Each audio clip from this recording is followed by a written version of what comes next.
Hello and welcome back to another episode of Pass the Syrup, the agency podcast featuring agents, for agents, agents.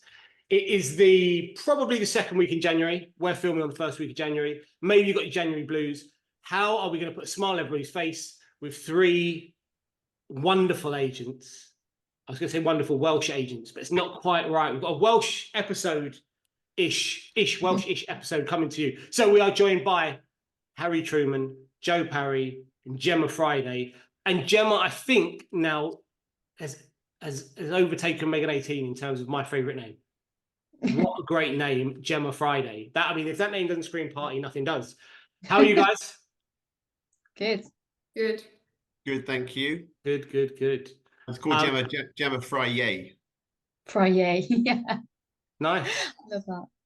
It's a good name. It's a good, rememberable name, especially with clients. They do tend to remember it when you call them up. So it comes Jemma in. Girl Friday, lovely, great name. And of course we've got Joe and Jemma who can actually say Harry's real name, which is amazing to me. Who's got it wrong 3 times, I think, in 3 podcasts. So, I don't get that. You literally say it as you see it. When you see some of these Irish names where you actually have to change it, you literally say Angharad. Is this the most Welsh podcast that you've done? It's got to be. Absolutely, without a question of a doubt. I generally try and stick to just one of you on a podcast at a time, because I don't know what direction of travel we're going to take here. This could go right off the edge of a cliff. You Welsh don't want to get into stereotypes here, but you do waffle on. And the title of the podcast. This could be great for your Welsh listeners, though. It could. Really get some Welsh subscribers going. It's exactly what we're looking for. Come on, the Welsh. So let's get into the Agents Together issue of the week. So Agents Together, quick recap, is a mentor-mentee charity for the property industry. It's managed and overseen by Sam Offley, and it puts mentors and mentees together. It's fantastic. If you think you would benefit from a mentor, I urge you to reach out to Sam and have a conversation. It's a free service. And the mentors are, in the main, exceptional. The reason I say in the main is because I'm also a mentor there. And so I'm sometimes exceptional, sometimes not so much. But if you think you could be a mentor, extraordinarily fulfilling, helping other people move forward with their journey. So I would urge anyone to reach out if you haven't made contact with Sam to see if it's something that could work for you. We're going to have our 3 guests listen to a current issue that mentees are dealing with, and they're going to provide solutions. So let's play the clip. Hello, Pass the Syrup guests. Now, my question for you this week is, what advice would you give someone who is looking at goal setting for 2024? I can take this one if you want, because we've just done a huge, big project on setting goals for 2024.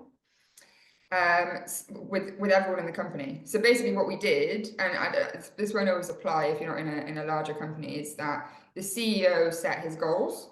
They were filtered through to the executive filtered them through to the SLT filtered through to branch managers, and the branch managers filtered through to their team. So all the goals point in the same direction. They all add up to the same sort of things we want to achieve as a company. So that works really well. It means that people aren't like having random goals that are having offshoots that aren't really all in the same way. So does that mean the head of the business has got his or her major direction of travel, and then the next tier down, they will break that into pieces that they can impact and have their teams do the exact same work? So that's interesting. Yeah. So that's how did the team find that? It was the first time we've done it that way with that much detail. And it took a little bit of getting used to in terms of the terminology and also making sure each one was smart, that kind of thing. But I think they took to it really well, because it means now that they know that if they can achieve their goals, if they're that piece of that puzzle, and everyone can, then the company's going to go in the direction that we need it to. That's really interesting. Joe, Jemma, what do you think about from a more individual perspective?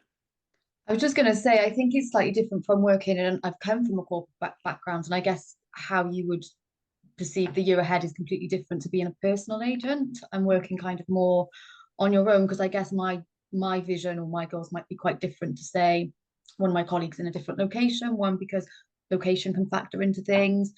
Our previous year and the achievements that we had last year, we might want to focus on slightly different things for the next year. So I think for me personally, like obviously the end goal is always to make profit, but I would probably say set micro kind of goals. I think, look at the quarter ahead, especially in our industry at the moment, things are changing all of the time. So what I kind of need to focus on this quarter might change next quarter. So I think for me, it's kind of, yes, I've got that general vision for the year ahead, but actually kind of breaking it down and working on it kind of month and quarter by quarter.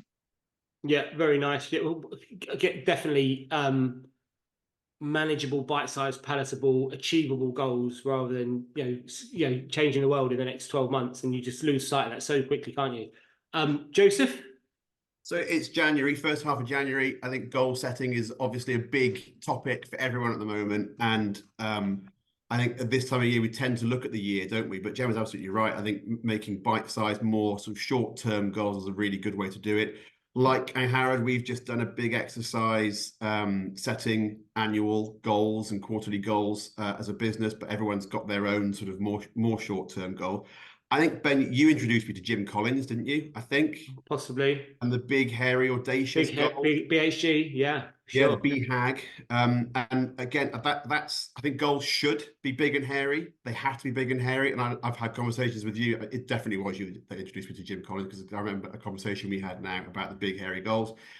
But they do need to be achievable as well. So it's about getting that balance right, because they really should be big and hairy, but also achievable. So where is that balance? So we've just done a big exercise on that, but it's constantly reminding people to push and make them hairier, bigger and hairier as we go, really. But yeah. I've never heard so many references to hair. But I like it. It's good. It's great and nice. I love that you've made it about hair and more hair than anything else. It's more about the hair than the size. That came out wrong. So we just had our business team in the business, or the individuals in the business, mainly the guys who are sort of partners, self-employed agents, set themselves 3 goals in 8 different areas for this year, for 3 years, for 5 years, and for 10 years. In hindsight, it's a little bit intense, actually. We've set, because that's 96 goals. So it sounds crazy, but the idea is actually the way they started with their 10-year goals and worked their way back. Because our 10-year goal, and this might get the podcast completely shut down from the 8 people that watch it, but the big crazy goal for our business is to be the #1 estate agency business in the world. We've got 6.5 years left to achieve that. We set that goal with a 10-year plan. The trajectory is we're making ground. I don't know how we're not 100% sure about how you metric that up. There are lots of things we want to achieve, but that 10-year goal, there are staggered steps to try and achieve that and improve, and market share and fee point and service levels and reviews and marketing and lots and lots of different things. So we had our team set 10-year goals and work their way back, but in a load of different areas, following a podcast I listened to. So the areas we covered were health, wealth, family, business, travel, contribution, relationships, and fun. Those 8 areas sort of are what make up, I guess, in essence, your life. I think you could probably put some of them together if you wanted to make it a little bit easier. And there's definitely a crossover. Travel and fun for a lot of people. There's crossover there. And it was a really interesting exercise. Off the back of that, the goals in each area, then everyone wrote a statement that starts with, it's the 1st of January 2025. And I've had a great year because, and they talk about the things they did over the last 12 months. I've done that exercise before, and it's really powerful. It's really good. It's interesting, and it's quite fun. Makes you think about it from a different perspective. A year ago, when we entered 2023, and there was quite a lot of negativity around the market, it's different. You're coming in off the back of, I would say, a reasonably tough Q4 in 2022. We had Trustonomics and all that sort of stuff going on. So people were a little bit wounded, and start 2023, they're unsure of what's going to happen. And at that point, my opinion is, look at the longer term view. Would you take a tough year for a fantastic position in 5 years? Because I'm happy, I can live with, not every year is going to be wonderful. So if the really amazing, sexy, fantastic goal in 5 years is so exciting that it pushes you through what could be a tough year, then it's a worthwhile exercise. And it served us well. but it's intense. The reason I'm looking at my other screen is because I'm looking at somebody's 96 goals, and it's fun, it's great, it's amazing, but it's a lot of work to put together, but it keeps you on the straight and narrow. Well, that's a long answer. Are they all measurable, or are some of them a little bit more, hard to measure, sort of a feeling?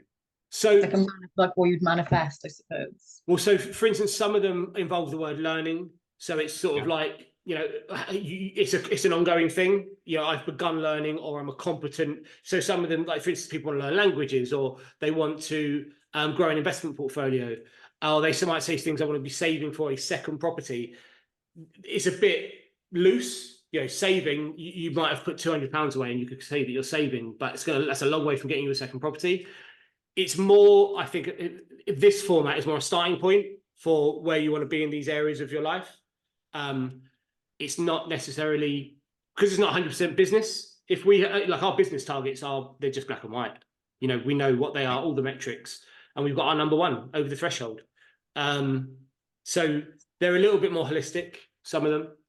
But I guess when you're setting 96 of them, you've got to give people the benefit of doubt, No, you can't have that one. Absolutely. That is not good enough. There's not enough detail there. Get it off right now. But yeah, good stuff. Well, you know what else we're going to get out of this podcast? I'm going to be able to say, okay, Trueman, without any issues. Did I say it right? Did you just try and say it really fast then to get away with it? Yeah. Because Joe and Jemma are going to say it a few times, and the more I hear it, the more it sticks. That's how I learn. So Joe and Jemma, if you could refer to okay, Trueman, by her first name every time you want to communicate this podcast, that'd be enormously helpful. I hope that you're giving us lots of credit for being like fluent in Welsh. And... I thought it was Swedish. What? Yeah, ignorant Londoner. Honest to God, yet another ignorant Londoner. Oh wow, that was a bit unnecessary. Joe, just muted you. You can have 10 seconds in the mute box. I can't unmute you. Sorry, mate. I have to ask you to unmute. That's weird. I think I'm just sick and tired of being called an ignorant Londoner. I get it. Yeah, I get it. I've taken enough flack from you over the years just for being Welsh. Yeah, now I'm outnumbered. I feel like we should move the subject matter on. Let's get into someone's subject of choice. Jemma, would you like to kick us off with what you would like to discuss this afternoon? Yeah, so I guess trying to keep it nice and light-hearted and fun. Something I mentioned to you earlier, and I spoke to Joe briefly about earlier, is I suppose this year, talking about goal setting, actually, building personal brands. So I'm self-employed, obviously I work with Joe. But as you kind of want to build your personal brand this year, I suppose it goes in line with how much, when we're putting more of ourselves out online, do we then compromise our safety, and what are the safety standards at the moment for the industry? Because there isn't any really. And I think more so, if it's like Angharad, you're working in a corporate, there's a certain amount of safety. I wouldn't say it's great. And I know you said that you're working on things at the moment, but I suppose if you don't return to the office, at least somebody's going to notice that you're missing, or at least you would hope so. But for me, I work mostly on my own. Yes, my appointments are in the diary, but I'm all over the place day to day. So, I'm being self-employed. All of my details are online. I post about where I am, what I'm doing. My address is on Company's House. And I suppose, and I said to Joe earlier, you want to pick something up from Argos or do Tesco delivery, and you've got to put in the whole life story. You've got to register. You've got to make an account for absolutely everything. Yet we ask people to provide their ID before reviewing, and yes, they will do it, at the point that they're going to offer on a property. But I ask people for an ID, a passport or whatever, before they come to an appointment, and they don't do it. They don't feel the need to. And, should there be more of an industry standard across the board that is a given, so that buyers do have to do all of these things, because you go and rent a bike, for instance, when you go on holiday, you give them your passport. You come to a property viewing in a vacant property, and yet, you could give any name. You could be, Bob Jones, whoever you are. We don't know. We don't go and check them out. We just take it for a given. We put them in the system. So yeah, I guess it's how much, as you're growing that brand, it kind of aligns with your personal safety as well. Yeah.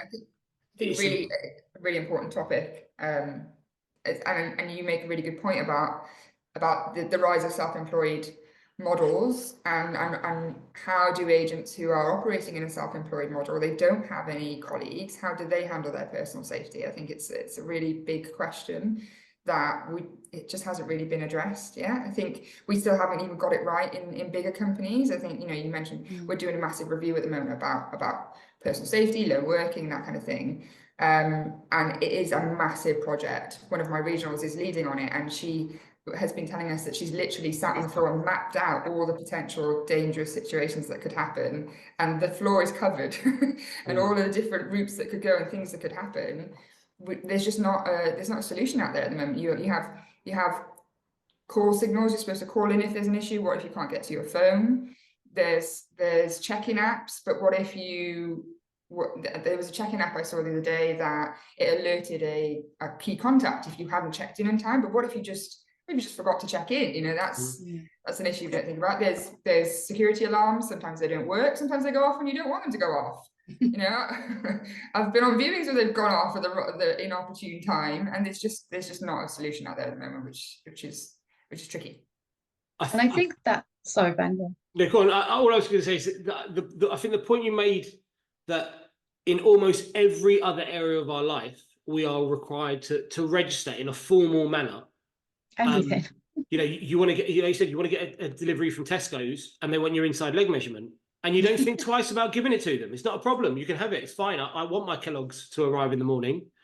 But when we're purchasing a house, culturally, we're so slapdash. We are. It's such a strange industry.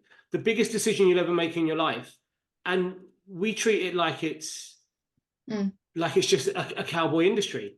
And I think you're almost scared to ask people for it sometimes because they see it as an inconvenience. They don't really want to do it. The more that you ask and press on it, it's almost like, oh, well, I wasn't asked that by such and such agent, or your other office didn't ask me that. So you then you feel like a nuisance. You feel like, oh, well, I don't want to piss them off, so I'll stop asking. But they should. It's, like you said, they come to a vacant property and for me, that reminds me of 1% agents, though, that just because a cheap agent charges a cheap fee doesn't mean we have to do the same. And I actually think as a buyer, I can be a bit of a pain in the arse, but as a buyer, if you really pushed me on standards and said, I need to know who you are, I need this detail, I would, if I try and remove my bias as an estate agent, I think I'd be impressed by that. I think. You say that. I just think. Yeah, I don't know. And that is a problem until there becomes some sort of industry-wide measure or measures in place. I think there will always be people who will give the team grief for asking for more information just to book a viewing. There should be. I totally agree. There should be all sorts given, and I'm totally in favour of any security measures. But until lots of agents or even all agents are doing it, just going to be seen as a nuisance. It's a bit like funding, isn't it? How many agents do we know who still don't do funding when agreeing an offer? And even now we get, when we're asking for funding documents, we say, well, I wasn't asked for this last year when I bought a house through Muppet & Co down the road. It still happens now. It's the same thing for this. And people are just going to get arsy about it. So I think that there needs to be some measures agreed as an industry. And there are tools and gizmos out there, aren't there, that are becoming more known about now to help with this as well. But Joe, let me push you back there. So funding, you're talking about verifying a buyer's position, and they've got their finances in place, and if there's a chain involved, there's a chain check. As an example of things that they weren't asked last time they bought a house, but yeah. But just because we don't use the term, I just make sure we're talking about the same thing, because we don't use the language funding. But you still do it, right? Oh yeah, absolutely. Even if they weren't asked last year. Yeah. Yeah. So we do, but others probably don't. But what I mean is, so like all right. This is I know Joe's business not really well, but reasonably well. The average fee in the UK is around 1%. Joe's is a lot higher than that. The quality of marketing of the average agent is so. Joe's is exceptional. If the average agent in the area doesn't ask for a chain check or do the funding checks correctly, I know that your team will do it 99% of the time. Yeah. It doesn't, just because the rest of, or the average don't want to do it, doesn't mean that a selection of us can't start to set a new standard. Yep, quite right. And I think it has to be kind of what we do, prior to the appointment, because when I was speaking to Joe earlier and what and Howard mentioned is, yes, you can have these protocols where you say, if you're in trouble, call up and it's all the yellow keys in the cupboard or whatever it is, or you could have like a safety alarm. But I used a term earlier that Joe quite liked, which was, if you're already chopped up and locked up or wherever it is, then it's no good, is it? You're not going to be able to make that phone call.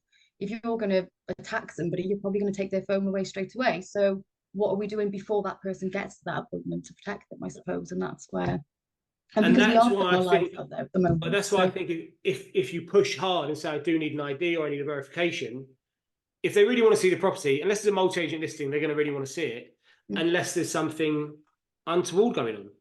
Yeah. Because there are weirdos out there as well, Do you think? Do you think it should? I think it should go both ways, and I think that I think the fact that as estate agents, as letting agents, we go into other people's homes where people are on their own a lot of the time. I think it's ridiculous that it's not an industry standard that estate agents go through DBS checks before they're hired. We do it in Andrews, and I've turned people down because they've failed them before. I've said no, they're not. Yeah, that's really interesting. Because I can't trust them with the public if they've got a certain thing on their criminal record and things like that. And it's just not widely done. And I think that we should be doing that. We are going into people's homes. We're trusted with them, and we're trusted. Claire Yates talks about the fact that there's not many people that she would meet and half an hour later give them a set of keys and her burglar alarm code. But you do that with estate agents. So I just think, it should be both ways, shouldn't it? Yeah, it should be. Actually, we should feel comfortable with them. The DBS thing is really interesting. So we've got a small different business where everyone has to be DBS checked because they work with children. And given that I do that on a weekly basis, I can't believe I've never thought that. You're absolutely right. Why are agents not all DBS checked? Of course, that makes complete and utter sense. Yeah, that's twice you've done that to me, Angharad. Do you remember what the last one was? No. Complaint handling. Why do you make people wait 14 days to have a response to a complaint when they've obviously experienced something below par? What a guest you are. I've got another one for you then. Go on. So might be another one. Why aren't we able to share legitimately information about people that we think are a risk with other agents? So we had a situation a while ago now where a member of staff was put into a really, really difficult situation by a person viewing a property. They ceased the viewing, and the next day we were sort of dealing with it, and we were like, okay, so like a shop, so in shops, if there's a shoplifter, they can notify other shops in the area to say there's a shoplifter.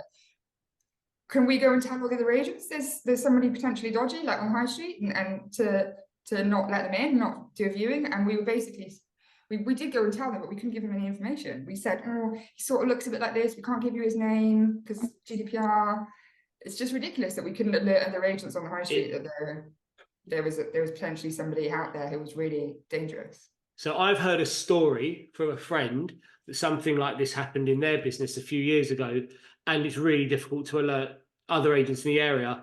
And so the only way they could do it was by sending a Rightmove lead to every agent in the town, because exactly the same, something very, very worrying about an individual circulating. So, but yeah, have you guys heard of Lomres?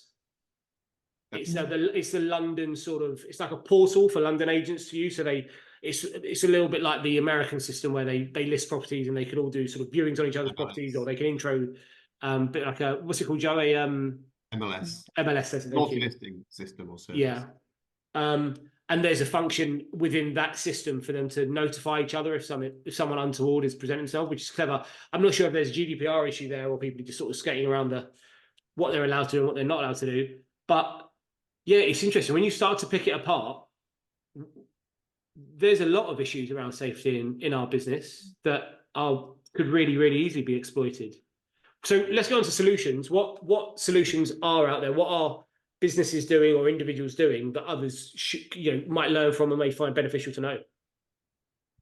I think there's all the standard stuff, isn't it? Like we mentioned, people say, oh, you have to do this, or call us when you do this, or if you work in an office, obviously people notice if you come back. But that's probably not enough. But something that Joe and I saw when we went to the NAR conference before Christmas. Where was that, Jemma? in LA, Yeah. just to drop it in. No, but they were advertising on the exhibition floor. Something that they do in America is they've got these different forms of jewelry. So it could be like a little locket or something. So it just looks like a little gold heart.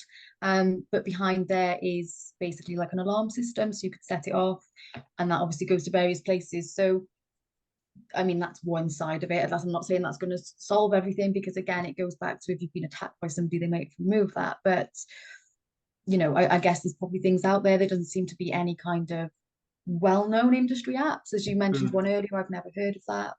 Yeah, so let me reference that right now. It's called ViewBuddy, and it's provided by Viewbar.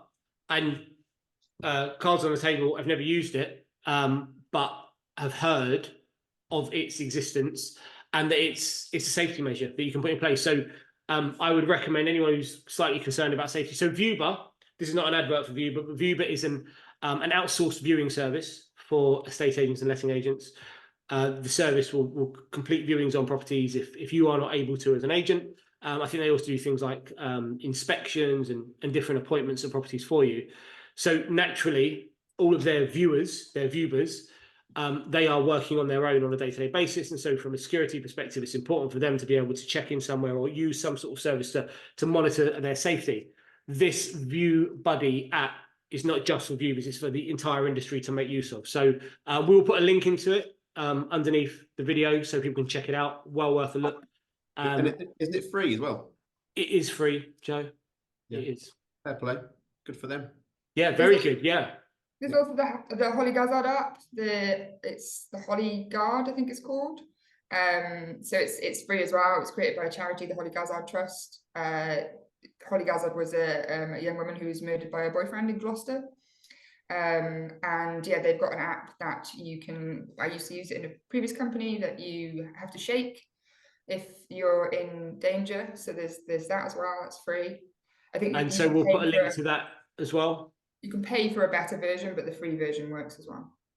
And I think any tech like that is welcomed, right? Isn't it? You know, I think we'd all love to embrace stuff like that and find the one that's right for us. But I think there are things that we can do right now that are free and doable immediately, like having a policy in place with a code word, as Jemma referenced, about asking about keys in the cupboard, asking about appointment with a certain name. That's what we've got. And also checking in on like after hours viewings. There's a 6 p.m. viewing or a 5:30 viewing. Who's doing it from the office? How do we know that they've got home safe, that they've got back safe? So we've got a policy in place about sort of after hours viewings and checking in with the colleague and things like that as well. Those things are doable instantly, straight away. And then I think as an industry, embracing some of this tech is the next step then as well, isn't it? Yeah, completely agree. What's terrifying for me in everything you just said there is that a 5:30 viewing is an after hours viewing. You lot are just not living in the real. You guys, geez Louise. But so there's some other things that we've had to bring in as part of our business because of the way we market ourselves. So we will try and create opportunities on a daily basis, and they might present really, really quickly. We're out of the office, we have a conversation with someone and say, come in, why don't you value my home right now? That is, in my opinion, the most high risk position you can find yourself in, because absolutely nobody knows which door you're at, which road you're on. It's not in a diary. We do not even know the name of the person whose house you might be walking into. So this is really, really simple stuff, but people don't necessarily consider it in the moment. They're just very happy to be invited in to get the valuation, and they walk through the door and then they've got an axe in the back of their head. So our policy is very, very simple. If somebody invites you into the house, that's lovely, that's wonderful. I've got an appointment just this afternoon. I just need to call them and let them know that I'm going to be running ever so slightly late. You stand in their property front garden and allow them to hear you make the phone call and say, I'm at number 34 High Street. I'm just popping in for evaluation. If you need me, I'm going to be unavailable for the next 30 minutes. That tiny, I mean, it's so tiny, but if the person inviting you in is thinking they're going to get away with something, it just stops it in its tracks. And I've been, and this is not quite often when we talk about safety and security, but people default to women and think that it's just women that need to worry about safety. And I couldn't disagree with that more. I've got just as many examples of men finding themselves in precarious or difficult or unpleasant situations. And actually, they seem to present more regularly to difficult situations because a man is maybe inclined to stand up or will say something if they feel intimidated. And that's actually a worse position to find yourself in. So, yeah, massively important subject. Jemma, what a debut! Also, it's so important to the table. Thanks. Let's see if Joe can keep the momentum moving with this wonderful content. What have you got for us, Joe? It's not very exciting, but I do think it's quite topical. Again, January, lots of us, I'm sure, are reviewing suppliers, reviewing what we're doing and things like that. So my topic for discussion is, we still do a lot of print advertising. Are we mad? That's my topic. So at the moment, I'm like I say, renegotiating with some of our print suppliers. I keep an eye on some of their circulations as some of them dwindle or decrease, as is the way at the moment. I'd like to renegotiate and try and get a better rate from them as a result, whilst still supporting them. We've got a property paper locally that we are a big supporter of. It's great for us because its footprint is identical to our footprint. So across the 4 branches, it covers everything. So it's a good one for us to invest in and to use. Obviously, we've got our in-house publications like Refine Magazine for Fine and Country and things like that as well. But we also, here's our local one, the Property Drop. But we also do some other sort of Monmouthshire Living, Cardiff Life, Bristol Life, some of the glossies. Are we mad? Discuss. I'd say that I think it depends on your audience. Mm. So I've got my reasons, but yeah. So I'm a letting agent. So I haven't advertised in the paper for years and years and years, because with lettings it moves too quickly, I think, for papers, unless they're daily papers, which they aren't really anymore. But my caveat to that is, it depends on the audience that I was talking to. So in my previous role, I used to run a lot of landlord seminars, and we did a lot of the advertising online. But I could guarantee you that if I put a full page ad in our local paper, in the Gloucestershire Echo, landlord seminar this day, book here, or give this a number of call to book, we would get loads of phone calls and loads of signups off the back of that advert, because there is still a demographic of landlords who do still walk to the shop in the morning to get their paper and walk back, and it's those that we were trying to talk to try and get into a landlord seminar. So because we would be talking to landlords with those adverts rather than tenants, it would work for us. But from a lettings perspective, we don't put properties in papers anymore. Yeah. And when you use print, Joe, are you talking to property owners, be them prospective sellers, landlords, or are you talking to people that might want to purchase or maybe rent a property if you're doing lettings in them? So you touched upon it a minute ago. We're a full service, high fee estate agency, and we've got the 1% agents, we've got the 0.5% agents, we've even got the 0.5 inclusive of VAT competition. So we've got all of that. We've got the fixed fee. I imagine not for 199. much longer. Who knows? I've been saying that for years. Yeah, same. But so we've got all of that, and I think and we're up against that. We and the guys and we all come up against why are you different? Why are you twice the price of the agent that was here half an hour ago? And for me, a lot of it is about covering all bases, leaving no stone unturned, all of that, in terms of finding them a buyer and covering every avenue. So it's a fee justifier more than anything else. And it's good brand awareness as well. Again, luckily, this property rag that goes out locally is actually well supported and well read by consumers, as well supported by industry as well. So that's good brand awareness for us. So there's a value in that anyway, but we get to keep a lot of clients happy by putting their properties in there and justify that fee that we're charging them, and fly the flag at the same time. And then the glossies are more for the sort of finer country side of the business. Again, it's justifying, because that fee's higher again, as you know, and that is all about justifying that higher fee, as well as having some really lovely, beautiful ads out there in the wild as well. So it's kind of double whammy. But I sit in meetings with other agents and say that we do print advertising, and everyone thinks I'm absolutely insane because they cut all of it. But like I say, I've got my reasons, and we'll continue to do print advertising on behalf of our clients who are paying us for that privilege and luxury, I suppose. And so can I ask, because there's so many the term print advertising, there's so many different ways you could be doing it. Are you using the print for instance, in the publication that covers the same footprint as your branches? Is that purely property based content, or are you looking at advertorial, or what do you put in there that you think drives the best value?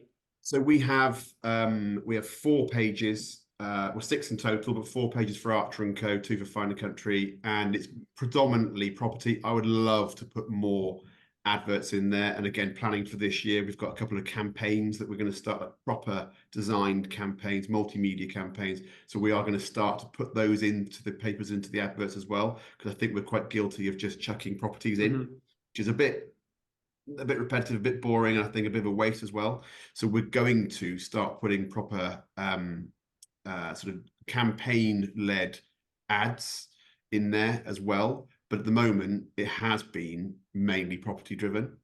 And again, we get to keep a lot of clients happy. We get to send them a copy of it. They love that because again, it's something that we've promised to them, and that's why they are paying us more than the guy that was there half an hour before.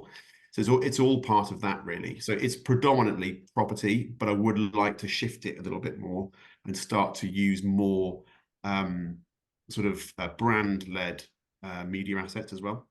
Are you measuring your return on investment from that? So when you ask people, why did you call us out to this valuation?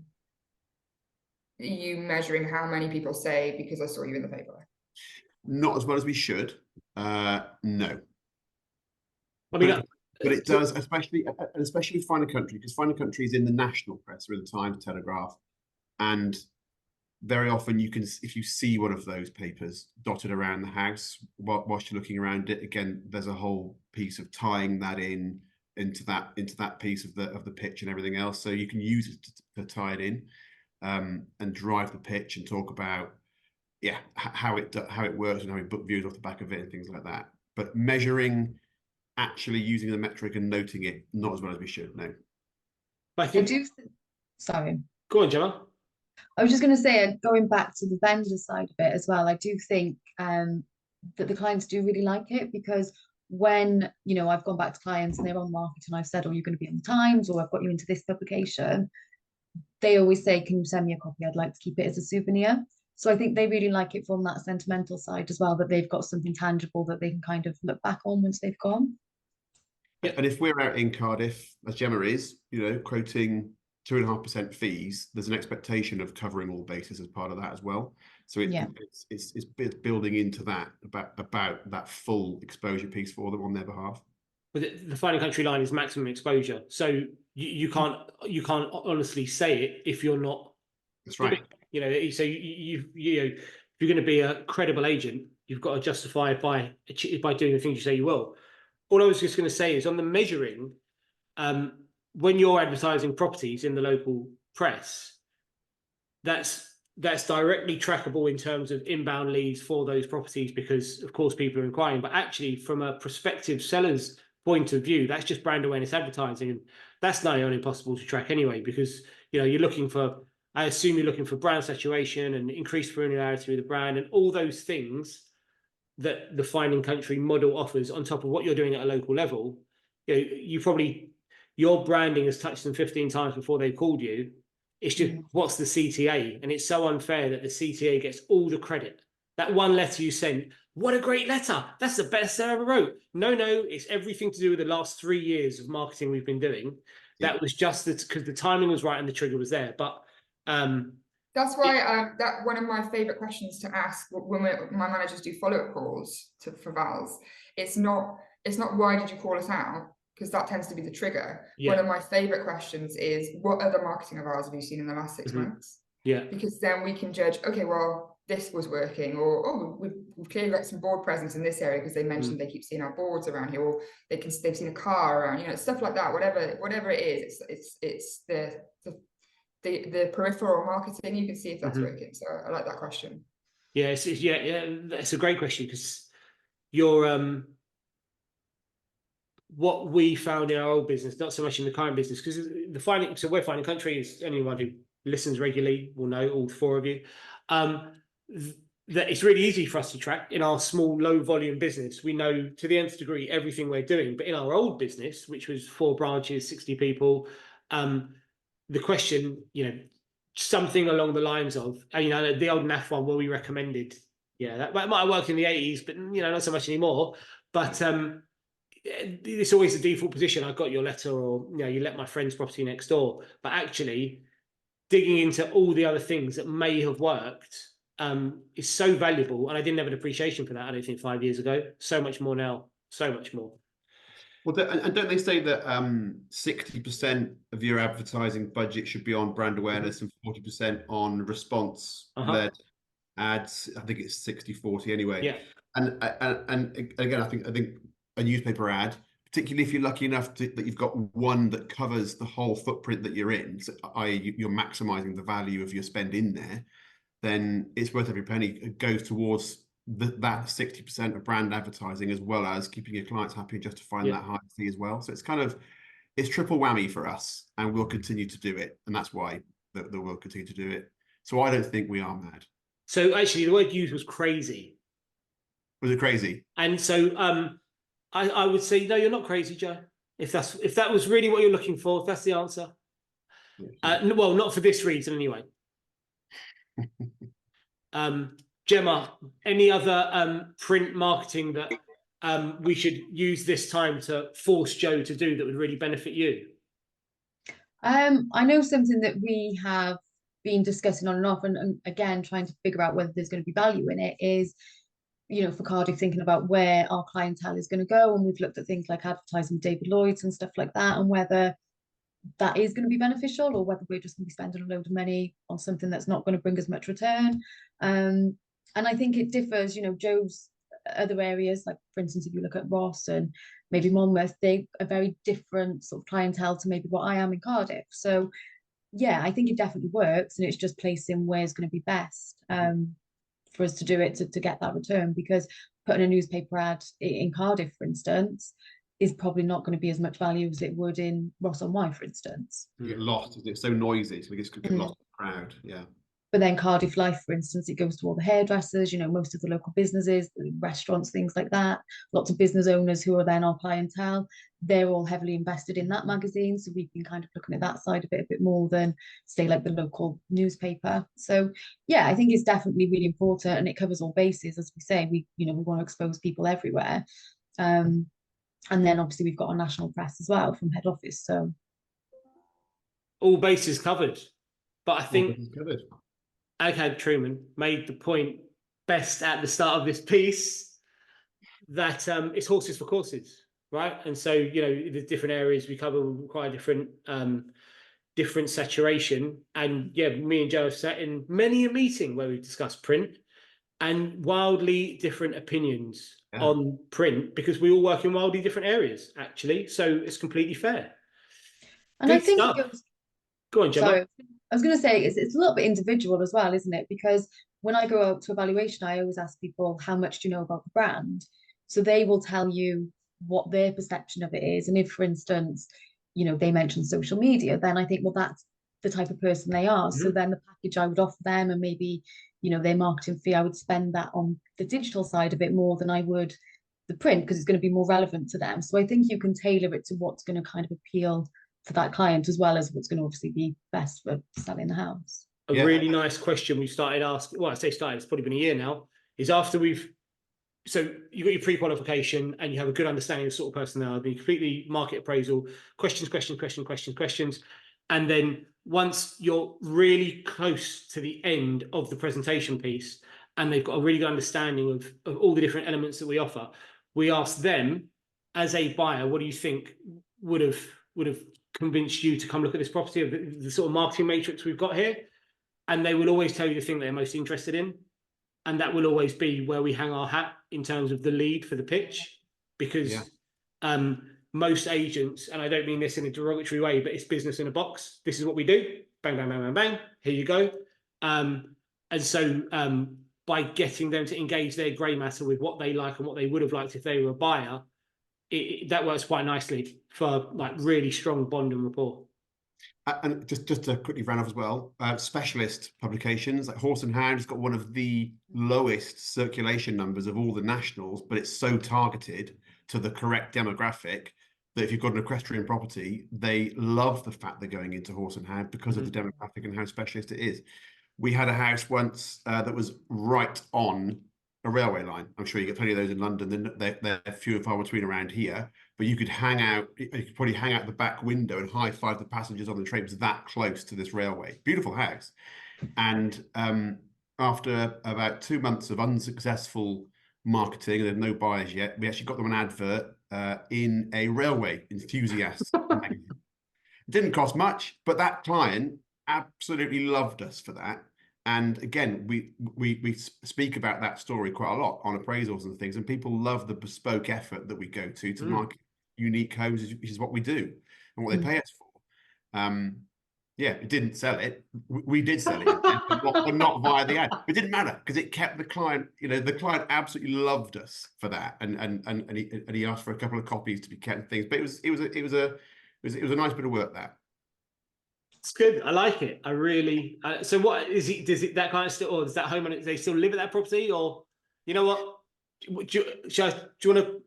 Yeah. Okay. I'll tell you all about the railway house next time I see you. All right. I can't wait. The railway house. It's just quite a nice pub down the road, actually. The railway. All right. Well, let's keep the momentum. Let's keep this train moving. Oh, it's good. It's good. I'll say it nice and slow. Okay. That wasn't fast. That wasn't fast. That was normal. No, you're not getting it. Someone else say it for me, Joe. Angharad. Angharad. The issue is I've taught myself incorrect, and now I've got to unteach myself and reteach myself. So Harry, please, hun, take over. Okay, so my topic I wanted to talk about was Harry's list. I don't have a better name for it than that, to be honest. So basically, I put a LinkedIn post out in November saying that I was fed up of people, podcast hosts, not yourself, Ben, and conference hosts saying that they didn't have a good split between men and female on their panels or in their conferences or on their podcasts because they couldn't find any women to talk about these subjects, or women weren't qualified to talk about these subjects, or whatever, just these excuses that I kept hearing. And a friend had heard the same excuse and told me. So I basically just put a LinkedIn post out asking for nominations of women in the industry who would be happy to speak on property, and had 140 comments on this one post, and then thought, shit, now I've got to do something about it because I did promise to create it into a list. So it took me several weeks, put it into a PDF list. They've all got photos now, the women, they've got bios. It's all sectioned into lettings, estate agency, build to rent, social media. It's all got different sections. And I basically released it on Monday to the world. And it went out on the trade press as well, which is really great to see. It's had a really good reaction. And yeah, I just wanted to talk about it, to get it out there more. One of the great things, and it happened just before I came onto this podcast, is that a woman who was named on the list actually contacted me to say, I was just on a podcast, and the podcast host actually said, the reason that you're on this because I saw Harry's list and I contacted you off the back of that. Wow. Which I think is great. It's already having an impact. I think. How quick was that? I know, super quick. That's amazing. That's really good. So it is a really good list. And I was very, very appreciative of you sending it across to me earlier in the week. Yes. I'm just looking, right, so the reason I'm looking to my left, I've got my second screen, and I'm looking at the guests that have been on. Well. Say that again. I'm just finding you. I'm going to go on LinkedIn and find you now. So we've got, I block the podcast into 10 episode blocks. Mm-hmm. And in the last 10 episode block, we had 34 guests, 16 of which were women. So almost exactly a split. So yeah, they are out there. But then if I go back to the first 20 episodes, unbelievably difficult. You know, what I've found is that men are more inclined to put their hand up when you ask. But also, actually, having just listened to what you just said, I wonder if it's also because I don't know. I was going to say maybe it's that I know more male estate agents. So lots of the people that have appeared are people I know, actually. Yeah.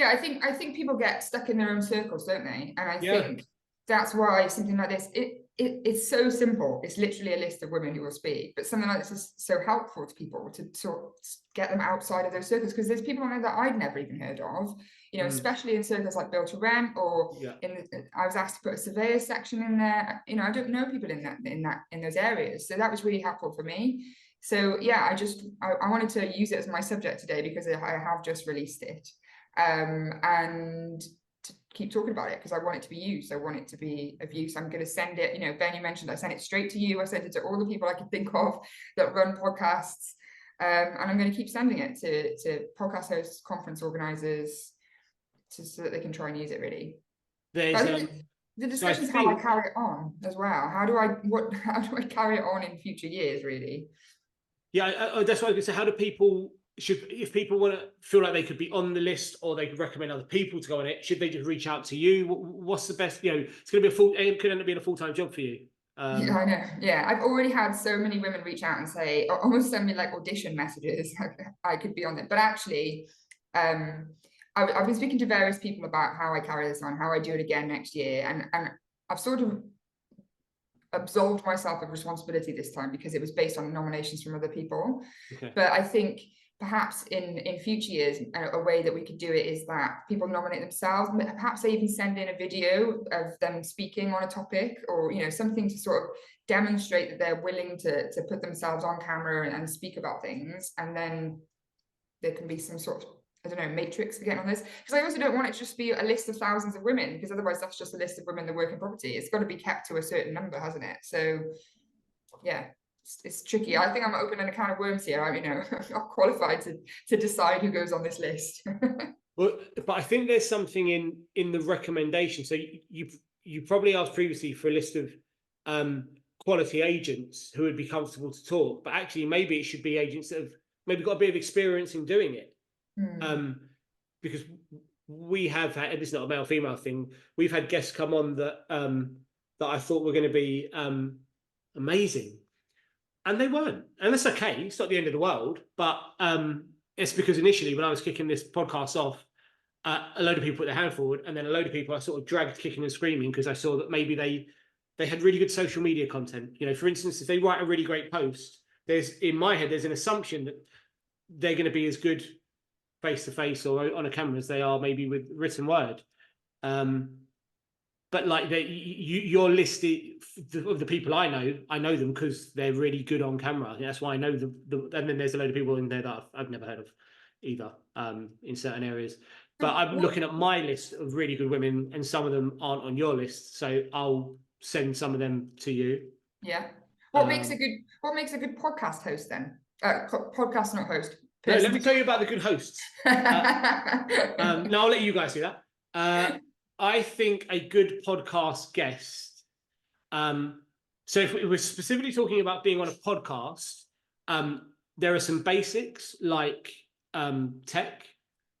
For instance, so there's one person who I was really excited to have on, and that was a she, and she just couldn't get her internet to work, and it was a nightmare. And it's a small silly thing. We've had other people who came with quite good billing, and their microphone wasn't of a good enough quality, which is really silly, but you've got to think about the end user. They want to be able to appreciate the experience. If they can't hear you or things are breaking up, that's not great.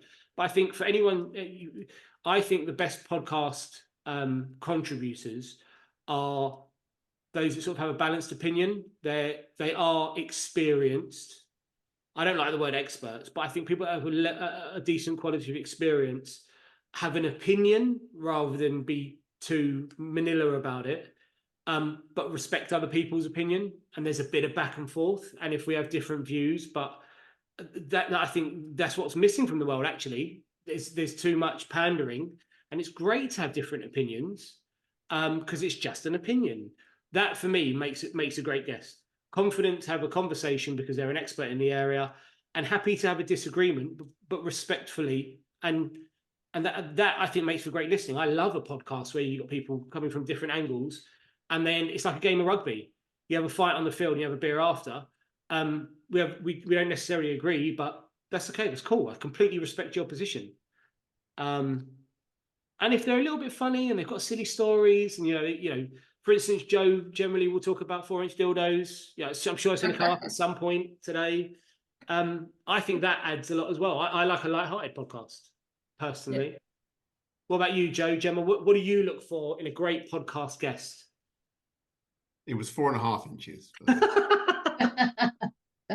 forget the half. Don't ever forget the half. Yeah, well played.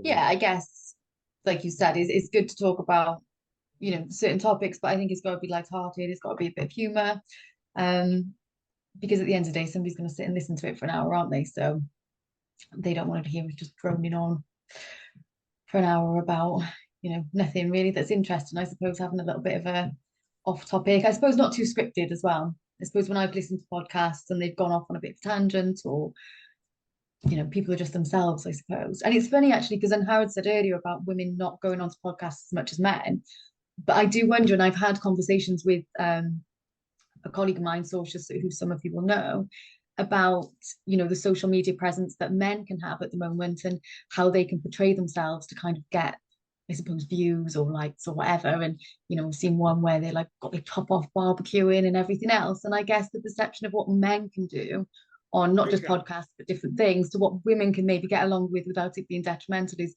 a bit different. Because I'm not sure, I wouldn't do the barbecuing anyway, but it's not my forte. But if I was there with in a bikini doing the barbecue, okay, it might get some likes, but it's not going to get you seen, in a business sense, being taken serious. So I think there's some of that comes into it. Do women kind of worry about how they're going to be perceived? I don't know.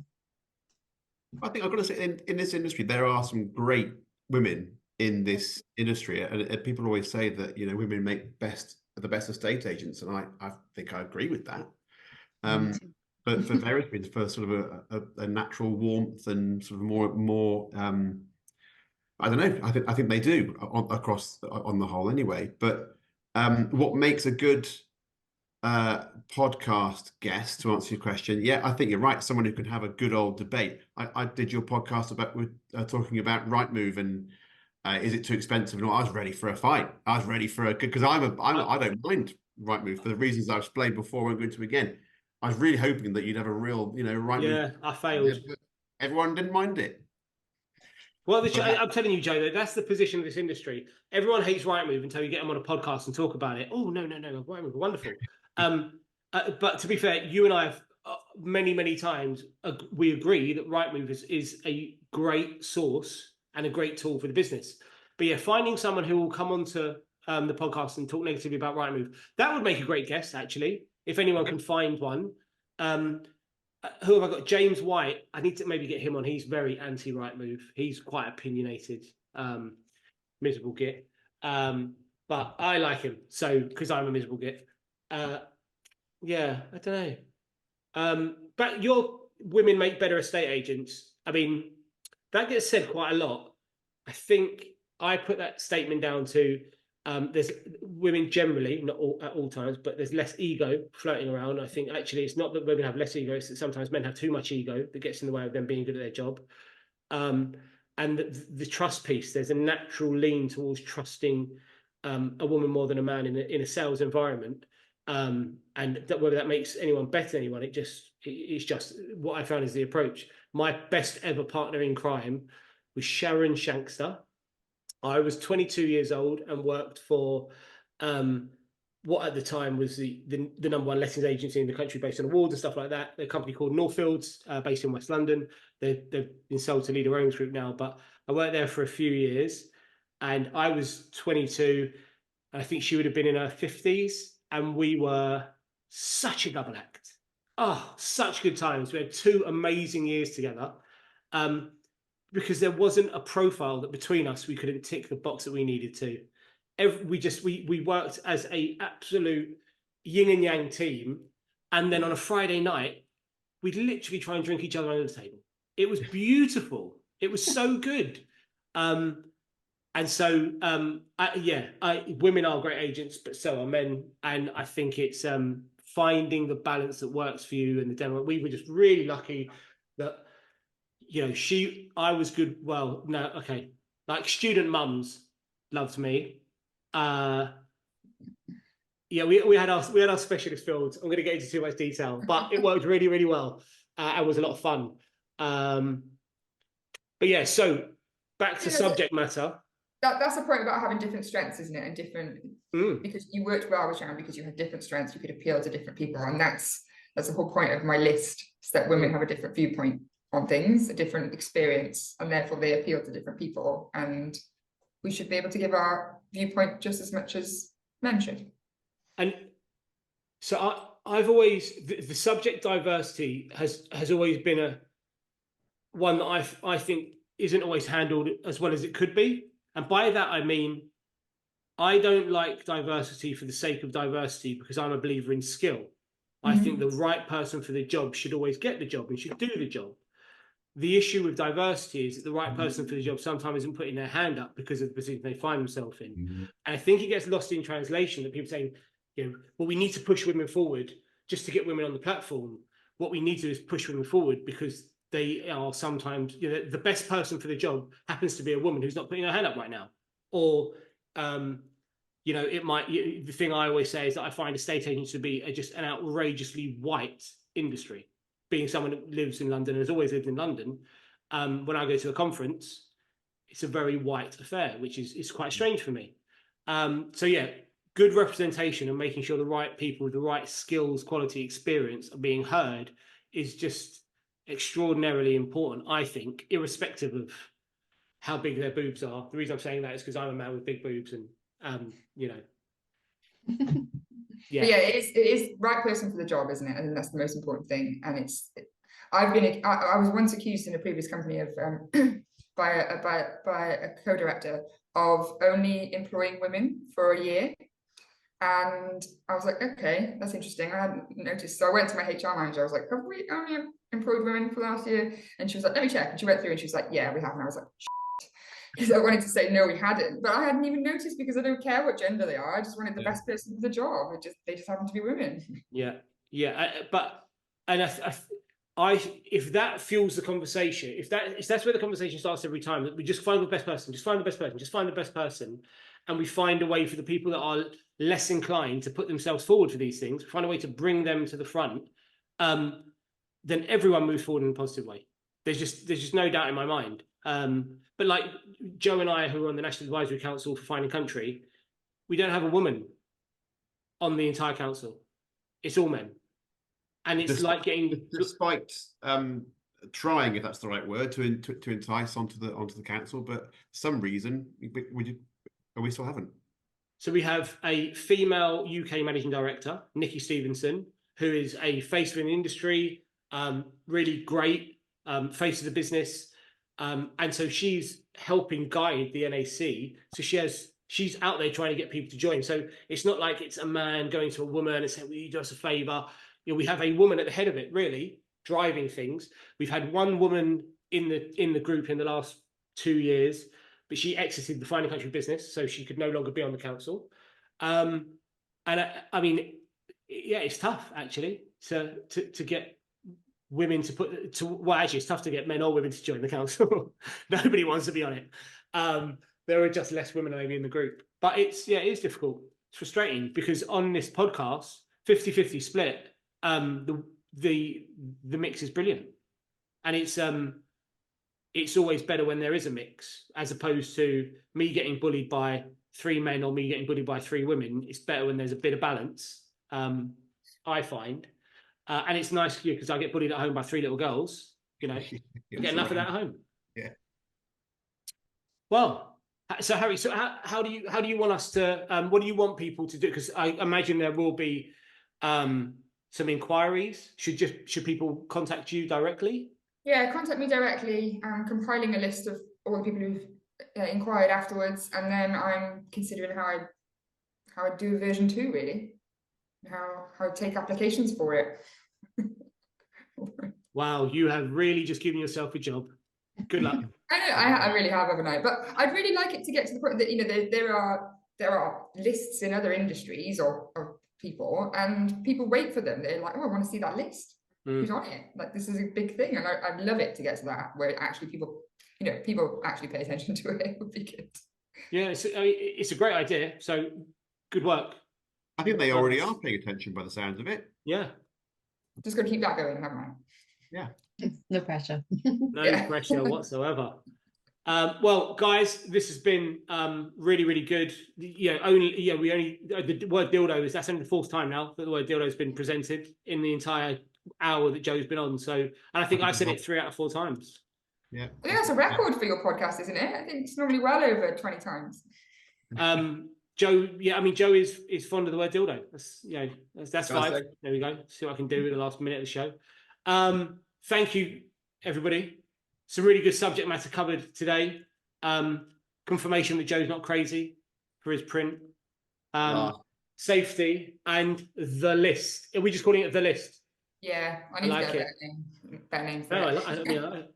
I used to, people say they're going to be on the list. You don't want to be on the list, but this is the list you want to be on. So I like it. We're going to hand over to Watkins for his weekly Watkins Whimsy. And it's just a goodbye from us. See you soon. Thanks, guys. Thanks. Bye. Remember, team, every problem that you have is a gift. It just depends on where you're going to look at it and how you deal with it to get better.